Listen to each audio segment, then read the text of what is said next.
You won the war.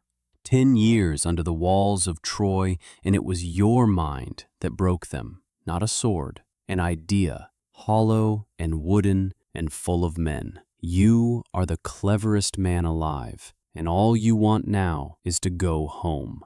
Home is a small island called Ithaca, a wife, a son you have not held since he was a baby. It is a short voyage across a wine-dark sea. It will take you 10 more years. It will cost you every man who sails beside you. And when you finally stand in your own doorway, you will not recognize the life waiting inside. This is your life at every level of the Odyssey. Level 1. The victor. Troy is burning. You stand in the smoke of a city that will never rise again, and it fell because of you. The horse was your idea, the beautiful, monstrous trick that put your soldiers inside the walls while the Trojans slept. The other kings praise you. Odysseus, they say, the man no wall keeps out. But look at what winning cost. 10 years in a foreign field, friends buried in ground that is not theirs, a city sacked so completely that the gods themselves frown at the cruelty of it. You do not notice the frown. You are too busy being clever. That is the flaw the sea will find in you. Not cowardice, pride, the quiet certainty that your mind can outrun anything, even the anger of gods. You load 12 ships with plunder and men. 600 souls trust you to bring them home. You look east, toward Ithaca, and you do not know that the man who left it 20 years ago is already gone, burned away with the city. Level 2. The Raider. The journey home does not begin with monsters. It begins with a mistake. The wind carries you to Ismarus, a city of the Cicones. Your men are soldiers, fresh from 10 years of war, and they see an easy target. You storm the town and seize the gold, the wine, the cattle. You should leave. You tell them to leave. They will not go. They light fires on the beach and drink the plundered wine until they cannot stand. You are their king, the cleverest man alive, and you cannot make 600 drunk soldiers get back on the ships. While they feast, the survivors run inland and come back with their neighbors. At dawn, a wall of fresh warriors falls on your hungover men. It is not a battle, it is a slaughter. By the time you push off, 72 men are lying dead in the surf because you could not hold your own crew. You learn the sea's first lesson. Every mile toward home will be paid for, and the currency is your men. Level 3. The Tempted. A storm takes you next. 9 days of black water and screaming wind tear you off every map you know.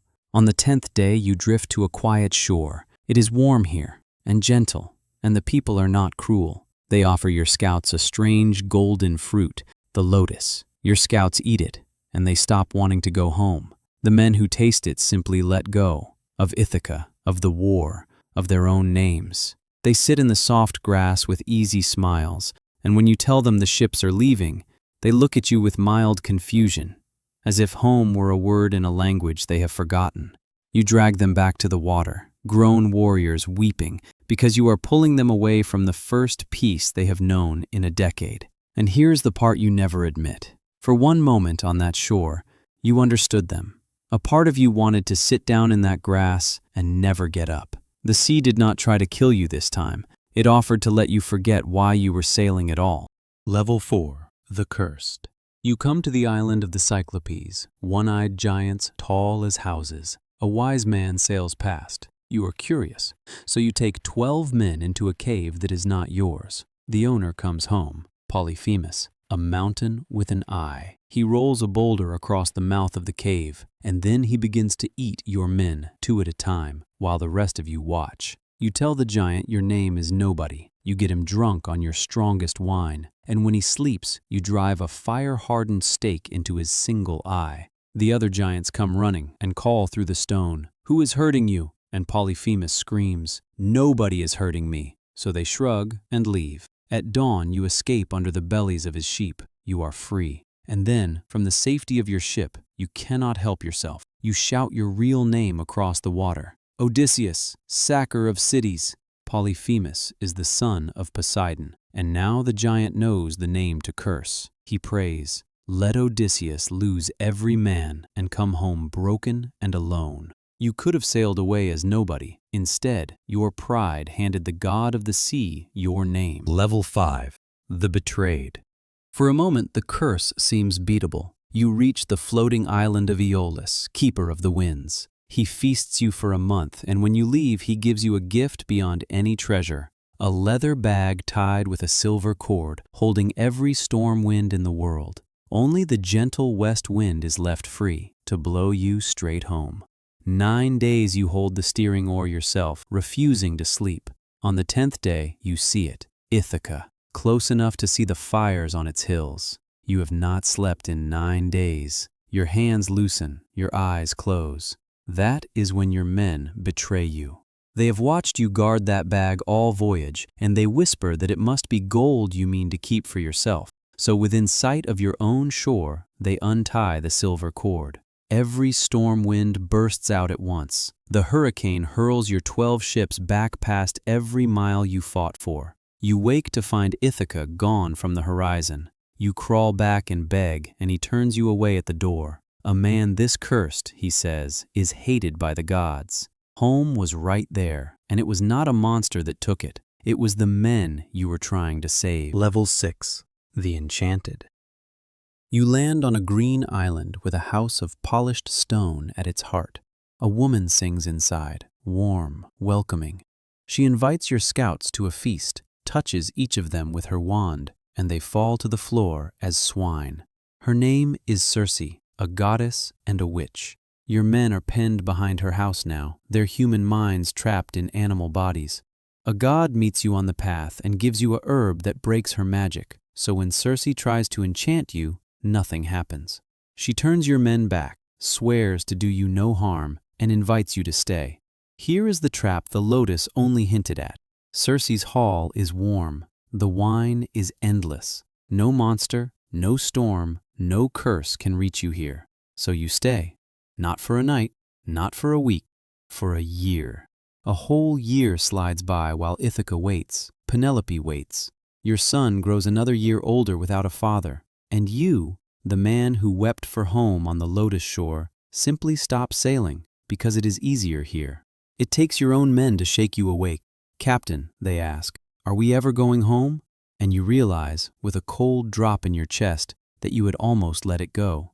Not to a spell, to comfort. Level 7. The Dead. Before you go, Circe tells you the truth about the way home. It does not run across the sea. It runs through the land of the dead. You must sail to the edge of the world and call up the blind prophet Tiresias. So you sail off every map into fog and silence and perform the rite that opens the door between worlds. The dead come. They rise in a moaning crowd, pale, hungry for the warmth of life, and you hold them back with your sword until Tiresias speaks. He gives you your future, and it is not mercy. You will reach home, he says, but not with your ships and not with your men. You will come home late and alone and broken on a stranger's boat and find your house overrun with insolent men courting your wife. And then, in the crowd of the dead, you see a face you know, your mother. She was alive when you left for Troy. She died waiting, worn down by longing for a son who never came back. You reach out to hold her. 3 times you throw your arms around her. 3 times she passes through them like smoke. You cannot hold your own mother. You came too late even for her ghost. Level 8.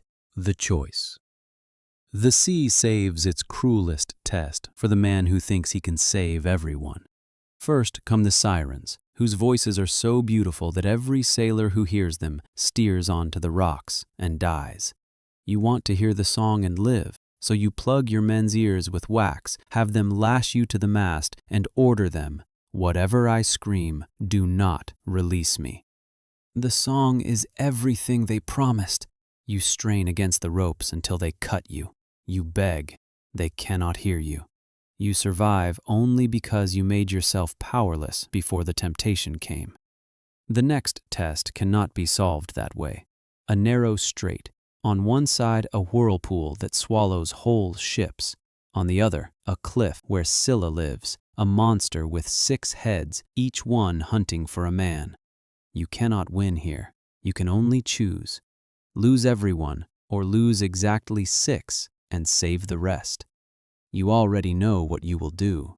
You do not tell your crew, because if they knew, they would panic and doom the ship. So you wait for it to happen to men who trust you. The 6 heads strike. 6 men are plucked screaming off the deck, calling your name, and you do nothing. Because doing nothing is the plan. You do not even turn your head. That is the moment you understand what it means to lead. It means choosing, in cold blood, which of the men who love you are going to die. Level 9. The Sole Survivor. You come to a green island where fat cattle graze, the sacred herds of the sun god. Every prophecy has told you the same thing: do not touch them. But the wind turns against you and traps you there.